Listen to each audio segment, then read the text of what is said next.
Hello and welcome to Inside Politics. I'm Anastasia Lavrina. This week, a quiet but potentially transformative summit is unfolding in Khankendi, Azerbaijan, a city newly opened to the world stage, now hosting the 17th summit of the Economic Cooperation Organization.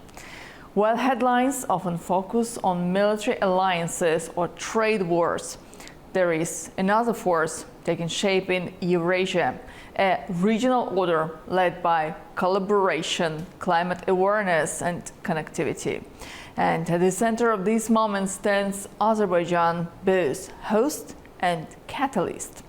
The Economic Cooperation Organization, spanning from Central to South and West Asia, is more than just a regional bloc. It's a reflection of shared aspirations among 10 nations, home to over 500 million people. From energy corridors to digital trade, from climate action to educational exchange, this year's summit marks a shift from economic talk to economic transformation. Azerbaijan is not just welcoming delegates, it's reshaping the agenda. As the summit's host, it's using its geopolitical location, post-conflict leadership and green ambitions to propose a new model for resilient regionalism. So, can it rival other regional blocs in influence? And how will countries align behind the shared goals? Joining me now is Yashar Sari from Turkey, Director of Haydar Aliyev Center for Eurasian Studies, Ibn Khaldun University. Warm welcome to Inside Politics. Thank you for inviting me. Thank you very much. So let me start with a question. How significant is the summit in shaping the future of regional cooperation in Eurasia, and what new directions you think it might expect? This is the 17th summit of the Economic Cooperation Organization. Hosting this summit at Khankendi had the very symbolic significance and meaning. The first is the Khankendi, long time be part of the separatist movement who occupy the Azerbaijani territory. That is clear. So Khankendi is not anymore a place of the conflict, but a place of the hosting international event. That is the turn to Khankendi become the kind of symbol of the peace and the collaboration among the state and so on.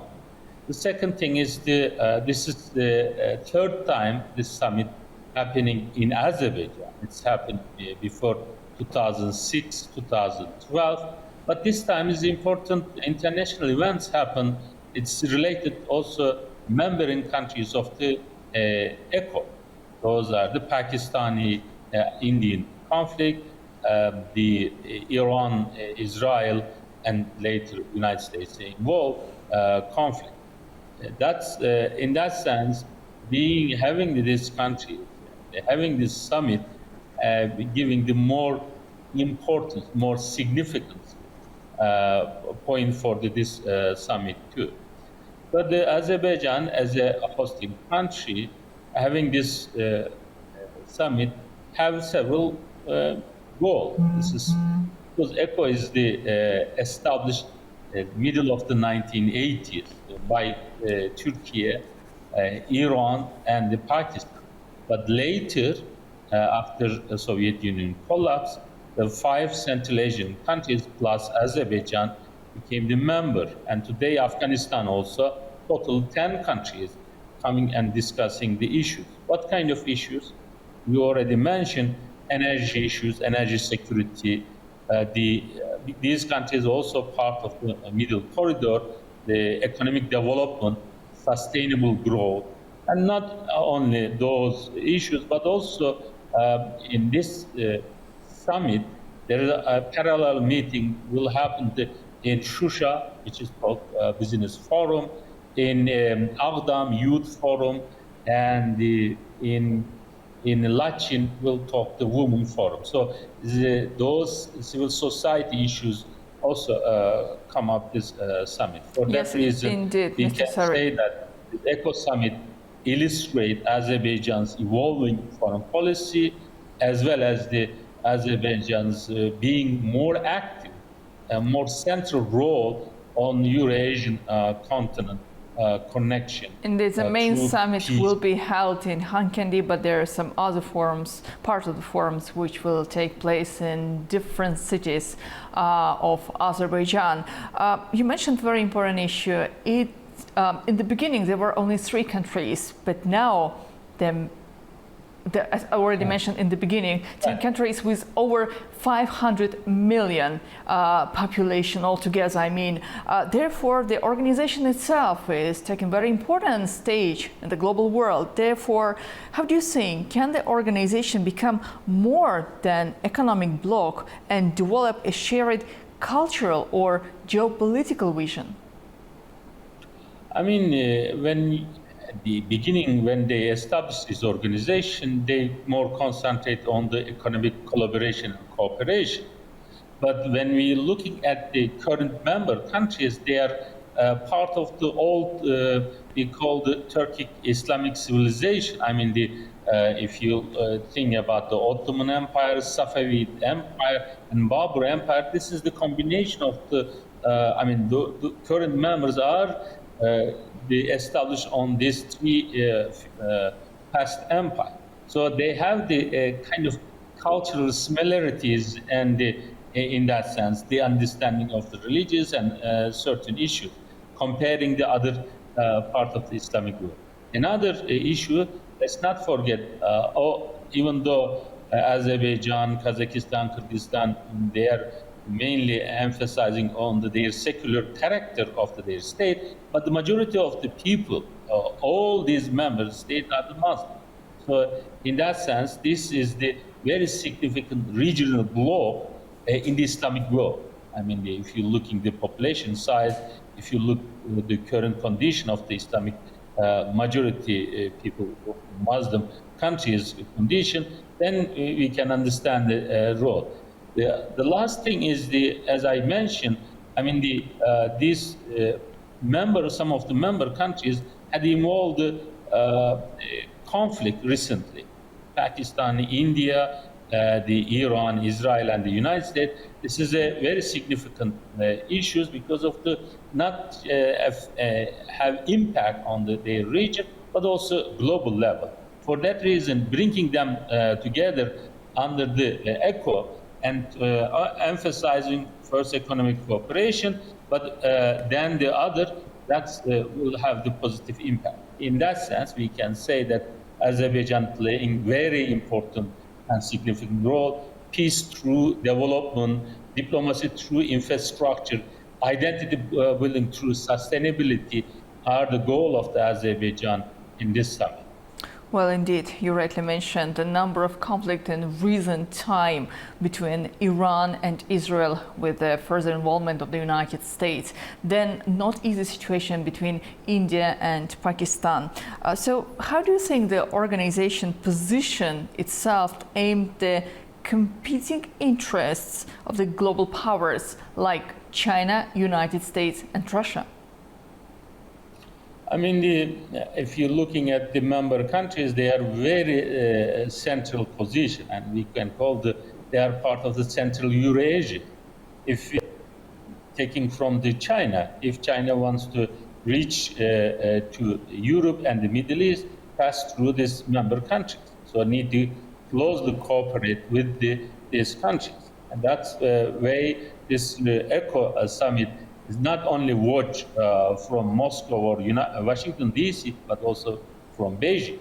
So Beijing is important because Beijing have very close economic relation, all member countries. That is even they have the political and diplomatic close relation like Pakistan, they supported against India, or Iran, they diplomatically supported Iranian position. So for Moscow, for Russia to reach the region or to going to Middle East need to pass through this region.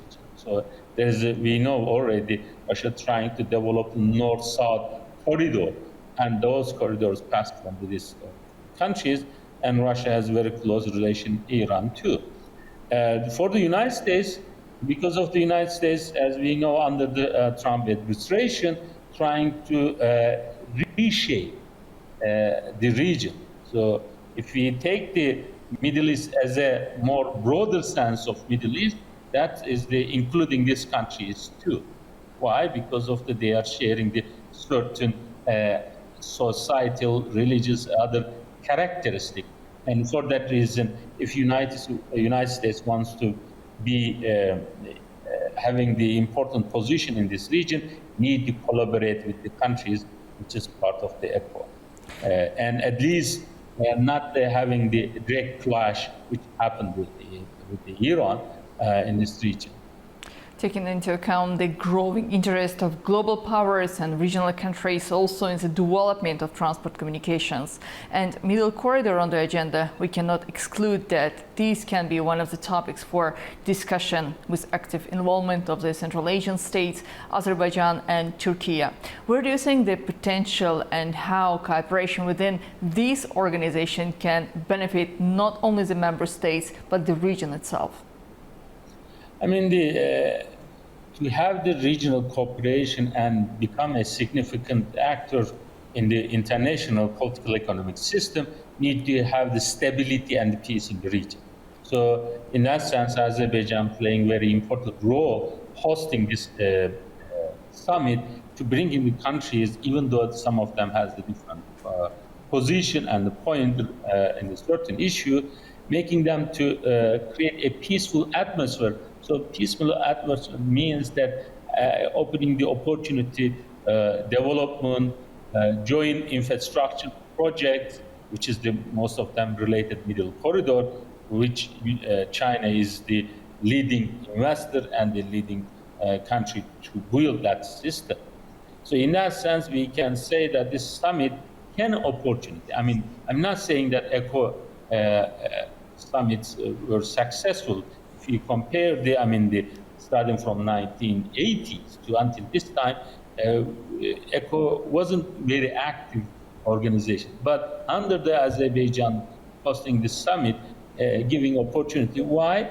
One reason is if the Iran conflict related Iran solved peacefully, and because of the Iran had negotiation with the United States. If this negotiation start and the peaceful solution can find, then this region becomes the kind of the opportunity to having economic boom. So this time, the interest of the outside actor, global power, is not related to war, but more will become related with the economic opportunities which they want to benefit. Well, then we have to discuss also the security dynamics. In the beginning of this program, I mentioned Khankendi, Karabakh, post-conflict recovery, and the contribution Azerbaijan itself is making. Also the contribution of Central Asian states, Turkey. When we speak about the security dynamics, where do you think, how might the organization impact not just the region, but the security dynamics from the global perspective, how the countries may enforce a cooperation to make sure that any domestic issues can also disturb the situation within the region itself? Well, a good question.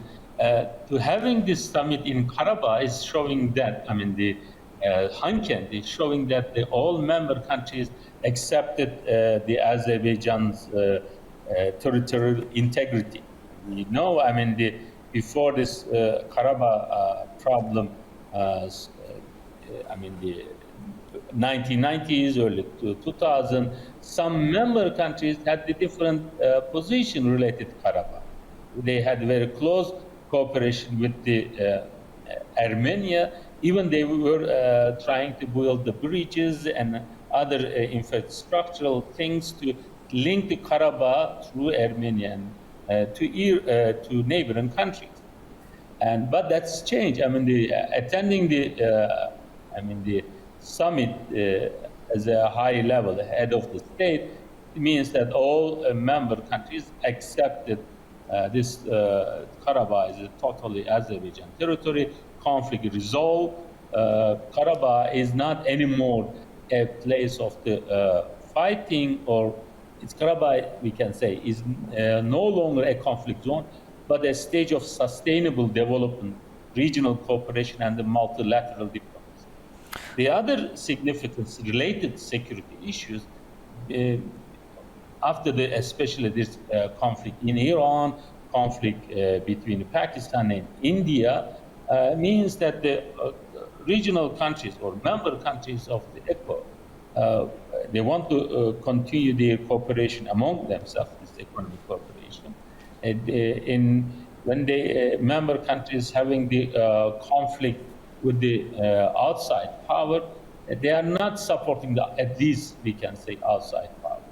To bringing all together all member countries means that member countries recognize each other territorial integrity and sovereignty on the territory which is accepted by the United Nations. I guess it's very important to mention that all countries who are taking place within the 17th summit and who are members of this organization have always recognized the territorial integrity of Azerbaijan, and Pakistan has no any relations, diplomatic relations with Armenia until now. But what is happening now is there is a great potential for all countries to increase the level of cooperation, and maybe in the future, if there is peace agreement signed between Azerbaijan and Armenia also can benefit from these economic and transport integration processes taking place in the region of the South Caucasus and far beyond. Then, Mr. Sari, another very important issue I guess we have to cover today as well. Different political interests, as you rightly mentioned, the countries has, let's say, there is not always the similarity in between of what Iran thinks about global perspectives and what Turkey is thinking about the same issue, as for example, I mean. So where do you think, when we speak about the global political changes, the countries within the organization can act from the one perspectives, where there is the potential for the future? First, let's be clear that international system is changing. Right. The new international system is emerging, and this international system giving opportunity to regional cooperation, regional organization, regional integration. Those states who created regional organization and the regional institution having more chance to express their position in international system. So let's accept that all countries, almost all of them, are either mid-range power or the closer to mid-range. So it's not among them, member state, there is no superpower. Even though Turkey, Pakistan, Iran, and at a certain level last 5 years, Azerbaijan playing a very significant role, but alone they cannot have impact on the international system. So rational decision makers may think that if we act together, then we can have the voice, or we can say we can play a crucial role, at least a leadership role in our own region. So, for example, let me give the example. If China wants to build middle corridor, if China negotiates individual states separately, China can very quickly gain more than the other state. This is a kind of a game which we call the absolute game. But if the member countries act together and negotiate, because we see that middle corridor passing through from this region and the member countries' territory, creating win-win condition both for China and the regional country. So if they negotiate, these member countries, 10 member countries, negotiate with China, then they can have the more benefit. So this is the new international system giving that opportunity for the countries who act together, who concentrate on their common and mutual interest. If they act together, they will have the more share from the international political and economic system.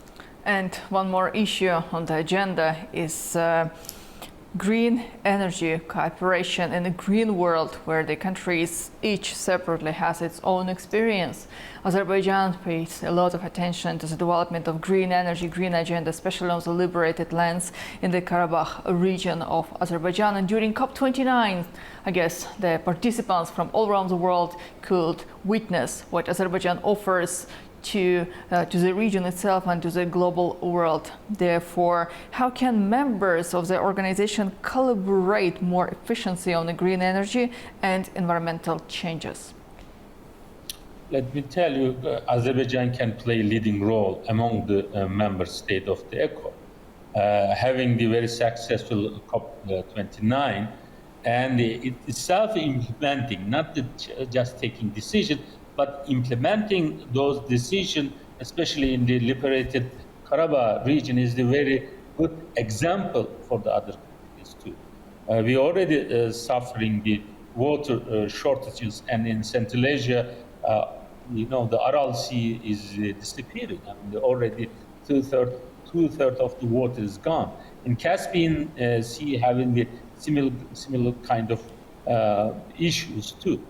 So these countries, some of the ECO members, are the agriculture. Agriculture is very important. But actually, agriculture is important for all of us because we need to feed our people. So for that reason, to concentrating on the green energy, this is not only became a subject of the ECO, but before organization of the Turkic state also highlighted this issue on their meeting too. So they need to act to, for example, Central Asian countries acted together to at least say whatever left from Aral Sea. Otherwise, disaster become the more unsustainable level. For the taking example again from Azerbaijan, the other countries can implement the successful example of Azerbaijan on their own countries, as well as the collaborating each other to developing the ecosystem, which is the provide the green condition or green energy to develop and use. Indeed, Mr. Sarit, thank you. Thank you so much for joining Inside Politics today. Thank you for inviting me. Have a nice program. Thank you. And that brings us to the end of today's conversation on the 17th summit of the Economic Cooperation Organization, a moment that may well mark the beginning of a new chapter in regional diplomacy. What we are witnessing is more than just another gathering of leaders. It's a signal that nations across Central and South Asia, the Middle East and beyond are seeking new frameworks rooted in cooperation, sustainability and regional resilience to navigate a shifting global order. Thank you for joining us on Inside Politics. Until next time, stay informed, stay critical, and see you soon.